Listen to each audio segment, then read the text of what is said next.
Les garçons seront des garçons alors que commence l'année du coq et que la guerre se profile à l'horizon. Benjamin Fulford, le 30 janvier 2017. Les tambours de guerre battent alors que commence l'année du coq chargé de testostérone, et les garçons se préparent à vouloir montrer qui est le plus grand et le plus méchant. Les avertissements les plus importants sont venus de la Chine, qui a vu beaucoup de ses lignes rouges dépassées, du moins verbalement, par l'administration chargée macho du président américain Donald Trump. Les feux d'artifice pourraient commencer après le 5 février, lorsque se termineront les célébrations du Nouvel An chinois, selon des sources chinoises de renseignement et des sociétés secrètes. Ainsi que l'ont averti les Chinois, s'ils font un geste, ce sera inattendu et pire, que vous ne pouvez l'imaginer. L'administration Trump, quant à elle, a été trop préoccupée par la répartition des cartes du Moyen-Orient et par la lutte contre le pouvoir en Occident, pour voir pleinement la portée de ce qui se passera, si la Chine fait un mouvement militaire. Avant de revenir sur ce que la Chine pourrait faire, jetons un coup d'œil sur le nouveau Moyen-Orient, qui est créé par l'administration Trump, agissant de concert avec la Russie. Ce que nous voyons, c'est que la région est divisée en 3 sphères d'influence. L'une est la Turquie avec des zones d'influence élargies, pénétrant la Syrie et l'Irak. L'autre est l'Empire persan iranien s'étendant maintenant vers l'Irak, la Syrie centrale et le Liban. Le troisième est la zone arabe, y compris l'Égypte, les États du Golfe, les parties sunnites de l'Irak, la Jordanie et Israël. Militairement, les Russes et les Américains ont divisé leur sphère d'influence avec la Russie à l'est de l'Euphrate et les États-Unis à l'ouest. La carte ci-dessous montre les nouvelles zones d'influence en Syrie.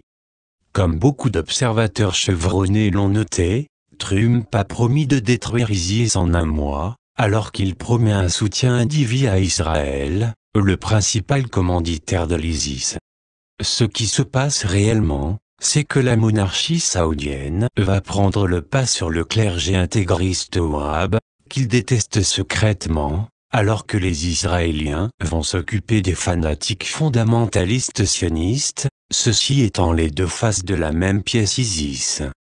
La récompense pour ce faire sera la survie des monarchies du Golfe, et de nouveaux pipelines pour leurs exportations de gaz vers l'Europe, via Israël et la Turquie. Pour le régime Trump, réparer le Moyen-Orient sera la partie facile. Trump a annoncé qu'il envisage également d'affronter la partie difficile, qui est de s'occuper de la réserve fédérale, en pendant le portrait de la némésis des Rothschild, Fed, Andrew Jackson, à la Maison-Blanche, notent les sources du Pentagone. Ce n'est pas quelque chose que le gouvernement militaire américain sera capable de résoudre en marchant simplement dans le siège de la Fed, et en rassemblant les banquiers centraux, ou même en expulsant des membres de la famille Rothschild. Cela implique plutôt de faire des arrangements avec la Chine. Voici comment une source proche des Rothschild a décrit la situation. Les Rothschild se sont implantés en Chine et le sont depuis de nombreuses années. Tous leurs actifs en or et en liquide sont en Chine. Tout ce qui arrive a été bien pensé et planifié longtemps d'avance. L'agence de renseignement chinoise et les sources de la société secrète ont déclaré à des représentants de la société Dragon Blanc la semaine dernière que, si la Chine décidait de faire un mouvement militaire, elle n'irait pas jouer avec les forces américaines, en cherchant une bataille navale dans la mer de Chine méridionale. Au lieu de cela, ils s'en prendraient à la Corée du Nord, la Thaïlande, la Malaisie, l'Indonésie et l'Inde d'un seul coup de balai, selon les sources. Puisque le Vietnam serait un os dur à croquer, ils ne s'en occuperaient pas, disent-ils. Les sources de la CIA en Indonésie confirment que des millions de Chinois sont entrés en Indonésie ces dernières années après que le gouvernement de Joko Widodo, Jokowi, ait supprimé l'obligation d'avoir un visa. Les Indonésiens sont toujours en colère en rapport au meurtre du président Sukarno par la CIA, et l'annulation subséquente d'un plan Sukarno et Kennedy, pour lancer un nouveau système financier. C'est pour cette raison que les Indonésiens appuient fermement un nouveau système financier mondial centré sur l'Asie. Les Chinois disent qu'ils sont pleinement conscients que les États-Unis prendraient des mesures contre un tel mouvement, en fermant le détroit d'Ormuz et le détroit de Malacca, coupant ainsi une grande partie de leur pétrole. Cependant, les Chinois se sont préparés à une telle éventualité, en construisant systématiquement des oléoducs et des gazoducs, réduisant ainsi leur dépendance au pétrole arrivant du Moyen-Orient par le biais de pétroliers. Les Chinois, en tout cas, utilisent le charbon pour 80% de leurs besoins énergétiques et, dans l'état actuel des choses, seulement un quart de leurs importations de pétrole seraient coupées par une telle action. En outre, ils savent que les Russes ont une population de seulement 10 millions en Sibérie, et ne pourraient protéger que ce vaste territoire contre la Chine, en cas de guerre nucléaire. Les Russes, qui ont été trompés par les puissances occidentales pendant tant d'années, se méfient aussi de l'appel soudain de l'Occident pour une alliance chrétienne blanche. Comme l'a dit une source du FSB à un membre de la WDS en réponse à la nouvelle amitié américaine, qu'est-il arrivé aux BRIC? On leur a dit que le monde ne serait plus divisé en blocs concurrents, mais que tout le monde sera désormais ami. La ligne du bas est que les Chinois sont sûrs que les Russes resteront neutres, s'ils font les mouvements militaires décrits ci-dessus. Les Russes et leurs alliés serbes sont cependant enclins à vouloir se venger de la destruction de la Yougoslavie en s'installant au Kosovo, selon des sources Illuminati gnostiques. Cela permettrait au peuple slave de prendre le contrôle des vastes ressources minérales au Kosovo, qui était la raison pour laquelle la Yougoslavie avait été détruite en premier lieu, disent-ils. Les Russes veulent aussi que justice soit faite en Ukraine orientale.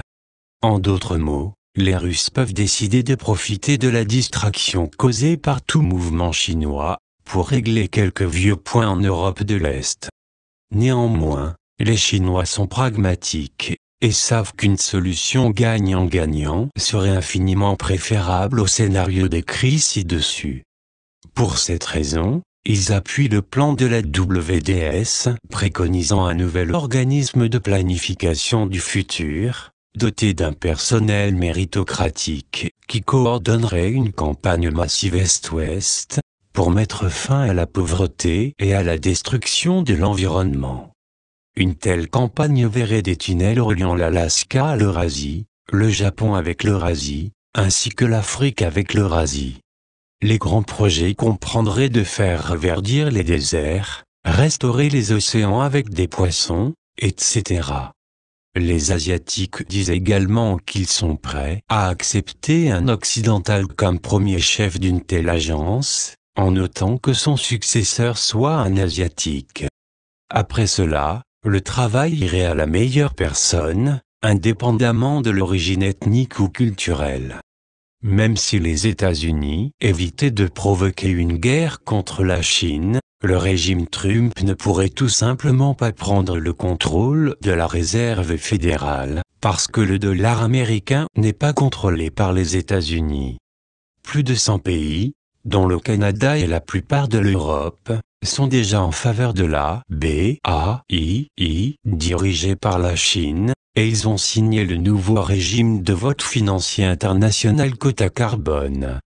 Si les États-Unis essayaient de prendre unilatéralement ce point de vue, ils seraient isolés et verraient bientôt qu'ils ne pourraient plus payer les salaires de l'armée américaine répartis sur plus de 800 bases dans le monde. L'alternative, et c'est ce que ce bulletin a longtemps recommandé, est pour Trump d'émettre des dollars du Trésor contrôlés par le gouvernement américain.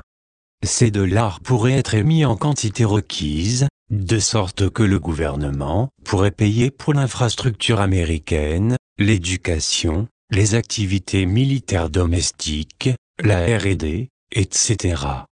Au niveau international, cela voudrait dire que le dollar américain serait réduit à environ de la moitié.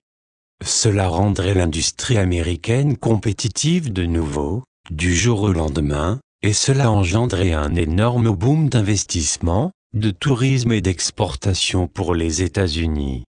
En revanche, les importations chinoises doubleraient de prix, du jour au lendemain.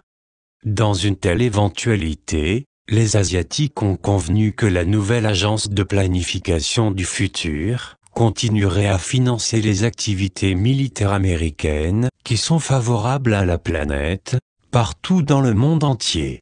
La seule autre alternative de Trump serait d'augmenter les tarifs, mais si l'exemple de l'Argentine après la Seconde Guerre mondiale est un exemple à observer, cela conduirait à une lente dégénérescence des États américains ainsi isolés, vers le statut de tiers-monde.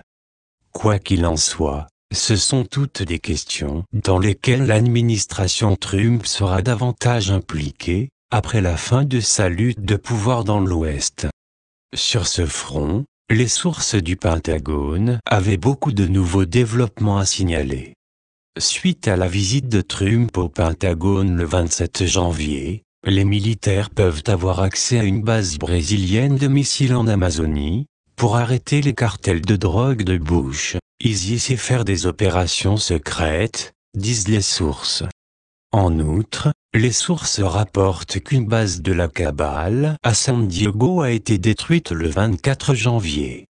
Dans un autre développement, après le voyage de Trump à l'Anglais, le siège de la CIA et le voyage du général Joseph Dunford à Bruxelles, la CIA et l'Europe ciblant maintenant Soros et son ONG, disent les sources du Pentagone. Soros l'individu est probablement mort, mais Soros l'organisation Fonds de Rothschild, est maintenant sur le point d'être démantelée aussi, semble-t-il.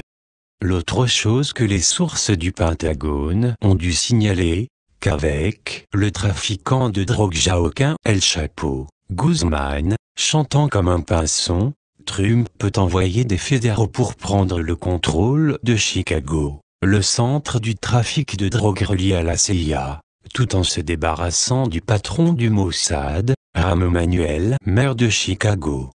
Avec tous ces mouvements machos, ce serait peut-être un bon moment pour imaginer ce qu'une voix féminine plus calme aurait à dire.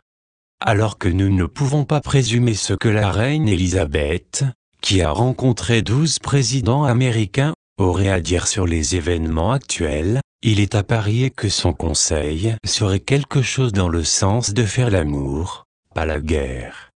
Finalement, la visite en Antarctique a été reportée pour le moment. Traduction Estelle P.